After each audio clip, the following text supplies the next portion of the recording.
Sachar committee میں فلاں لکھا ہے، سچر کمیٹی نے لکھا کہ جو قابض ہیں ان کو ہٹانے کے لیے پریمائسز آف ایوکشن ایکٹ کو لاگو کرو، آپ وہ بھی نہیں کرتے۔ پھر اس کے بعد یہ ایگزامپل دے رہے ہیں کہ یہاں قبضہ ہو گیا، کرناٹکا میں 2، چنئی میں 1، پونا میں 1، لکھنؤ میں 1، احمد آباد میں 1، میرٹھ میں 1، آسام میں 1، کلکتہ میں 1، یعنی 14 لاکھ ایکڑ پراپرٹیز جو وقف بورڈ کی ہے۔ ان لوگوں کو اتنی توفیق ہوئی کہ صرف 9 مثال دے سکتے ہیں آپ، اور ہم آپ کے 11 سال کے کارناموں کی 1000 فہرست رکھ سکتے جو عوامی دشمنی تھی۔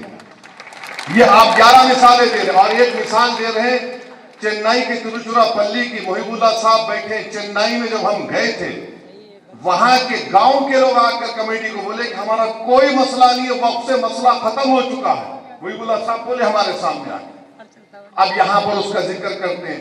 اچھا، پھر ایک گجرات کے ایک مقام کا ذکر کر رہے ہیں، وہ ایک جزیرہ ہے، وہ جزیرے کے اوپر ایک کسی اولیاء اللہ کی مزار ہے، خبر ہے، اور وہاں کے مچھیرے سمندر میں جانے سے پہلے ان کا ایک رواج ہے، وہ ایک بکرا کاٹ کے جاتے تھے۔ ہوا یہ کہ جب ممبئی میں حملہ ہوا تو اجمل قصب جو پاکستان سے ظالم دہشت گرد آ کر ہندوستانیوں کا خون کیے، وہ اس جزیرے پر رک گئے۔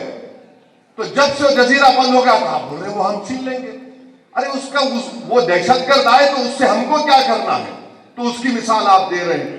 پھر آپ جائیے کہ یہ قانون میں، پھر نریندر مودی نے کہہ دیا کہ اس قانون میں کیا ہے کہ اب کوئی ہندو زمین نہیں دے سکتا۔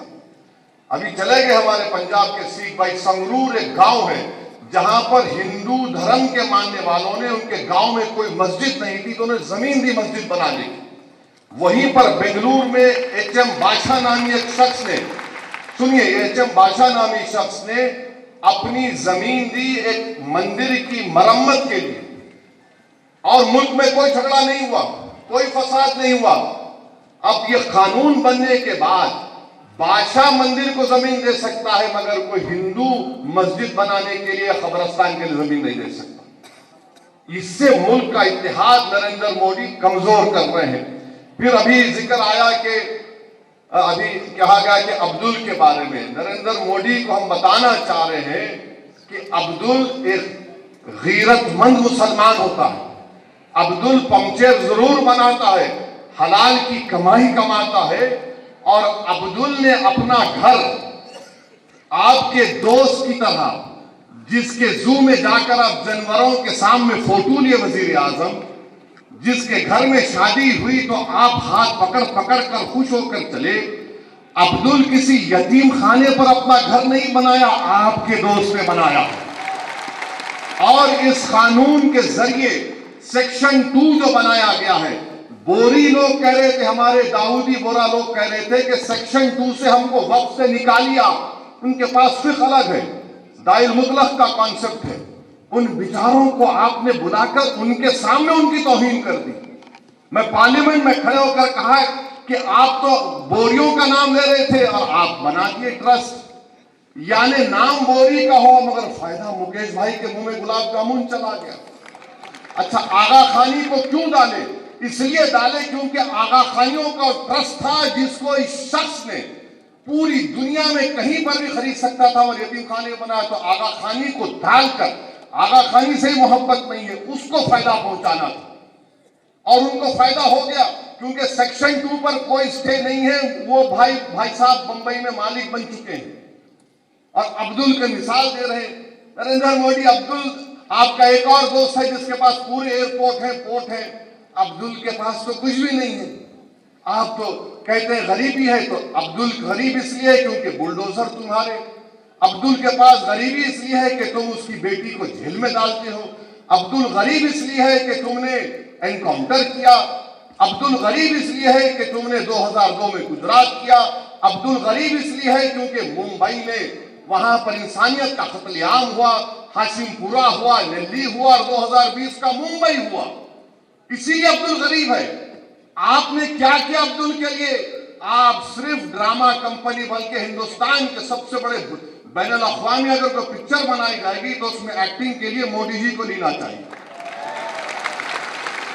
اور پھر آپ بار بار آپ نے یہ کہہ دیا اس بکلیٹ میں پیمفلیٹ میں جھوٹ کا پلندہ ہے یہ پیمفلیٹ بول رہے ہیں نا مسلمانوں کے لیے.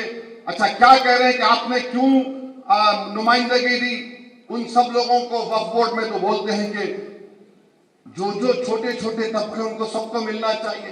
کل اگر آپ بھی وقف کرنے جائیں گے تو بولیں گے آپ پریکٹسنگ ہے یا نہیں.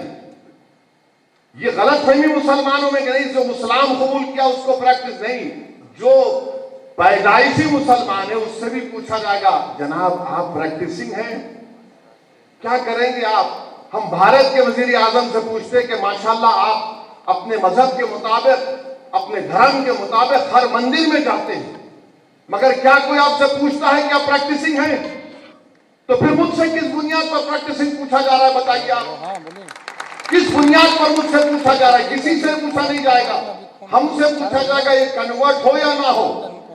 اس میں لفظ اس میں کانٹروینس لکھا گیا اگر اس میں کوئی غلطی رہے گی تو آپ وہ بھی نکال لیں گے.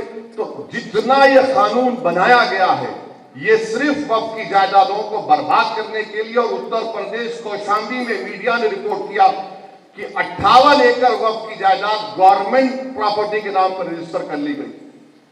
گورنمنٹ پراپرٹی کے نام پر رجسٹر کر لی گئی. تو میرے عزیز دوستوں اور بزرگوں، میری عزت دار اور ماں اور بہنوں، آل انڈیا مسلم پرسنل لا بورڈ کا یہ جو پروگرام ہے آپ سے ہم گزارش کرتے ہیں کہ پورے ملک میں آپ اس کا ساتھ دیجئے. اور یہ جو ابو لہب، ابو جہل اور ہمارے جتنے یہ جوکر ہیں، اب اس قانون میں کہہ دیا گیا کہ آپ اورلی کسی کو متولی نہیں بنا سکتے. یہ جو لوگ مودی کی تائید کر رہے ہیں میں ذمہ داری کے ساتھ کہہ رہا ہوں، حضرت سلیم چشتی رحمت اللہ علیہ کی درگاہ میں کسی ایک شخص کو وہاں کا مرشد بنایا گیا. اگر میں اردو میں مرشد بولوں تو اس کے الگ معنی نکلتے. تو ان کو جب بنایا گیا تو مجھے بھی انویٹیشن بھیجا دیے کہ نہیں معلوم کیوں بھیجائے مجھے. تو کیا ہوا دیکھیے، اگر وہ قانون پاس ہونے سے پہلے بناتے، محب اللہ صاحب آپ بھی گئے تھے شاید دعوت میں ان کے پاس، ان کی جو بن گئے گدی نشین جو بن گئے انہوں. خیر وہ الگ بات ہے کہ صوفی اور کوفی کون ہے. مجھے صوفیزم کے بارے میں جنید بغدادی نے کہا وہی صوفی ہو سکتا ہے جو دنیا میں مر گیا اور اللہ کے لیے زندہ ہے. یہ لوگ کیا کر رہے ہیں؟ یہ مودی کے لیے زندہ ہے کیونکہ ان کے پپا ہیں وہ. تو وہاں پر یہ اب انہوں نے اپنے بیٹے کو متولی جانشین بنا دیا. تو قانون اب بن گیا، بنا کے دکھاؤ، آپ نہیں بنا سکتے. تو یہ لوگ ایک تماشا کر رہے ہیں. اور جتنے ٹی وی چینل پر ان تمام جوکروں کو لا کے بٹھا رہے ہیں، یہ تمام کے تمام ایک سیکشن ان کو بتا دو جو وقف بورڈ کی 70% زمین پر قابض ہے اس کو حاصل کر لیا جائے گا. بتاؤ ہم کو، آپ کوئی نہیں بتا سکتے. قانون اس لیے بنایا گیا تاکہ آر ایس ایس کے 100 سال کے جشن جو منایا جا رہا ہے یہ آر ایس ایس کو تحفہ دینے کے لیے اور اس ملک کے سیکولرزم کو، اس ملک کی آئین کو کمزور کرنے کے لیے، اس ملک کی تہذیبوں کو ختم کرنے کے اور مسلمانوں کے ایمان پر، ان کی مذہبی عبادت گاہوں پر نشانہ بنانے کے لیے. اور میں کل جواد صاحب کو فون کر کے بتایا ہوں کہ سیکشن 3D پارلیمنٹ میں اس پر کوئی بات ہی نہیں کیا. میں نے کہا کہ 100 ASI کے پورے پروٹیکٹڈ مانیومنٹ چلے جائیں گے. دلی کے 180 ASI کے مانیومنٹ سے وقف کی جائیداد نہیں رہیں گے. اب وہ نکل گئے ہمارے ہاتھ سے.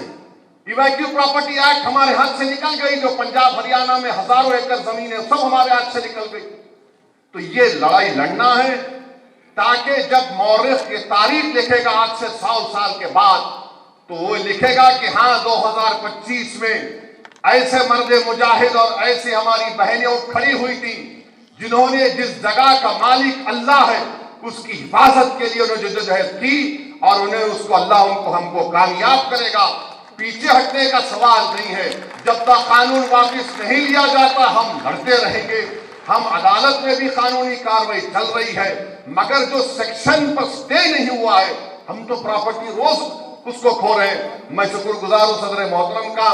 ہم نے تو الحمدللہ حیدرآباد میں کامیاب احتجاج کیا. ہم امید کرتے ہیں کہ دیش کے کونے کونے میں ہزاروں نہیں بلکہ لاکھوں کی تعداد میں ہندو، مسلمان، سکھ، عیسائی سب آئیں گے. یہ آئین کو بچانا ہے. بھارت کی طاقت، اس کی خوبصورتی بھائی چارگی ہے، اس کو بچانا ہے.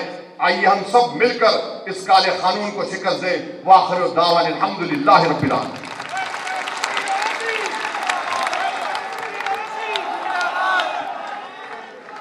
شکریہ محترم جناب اسدالدین اویسی صاحب.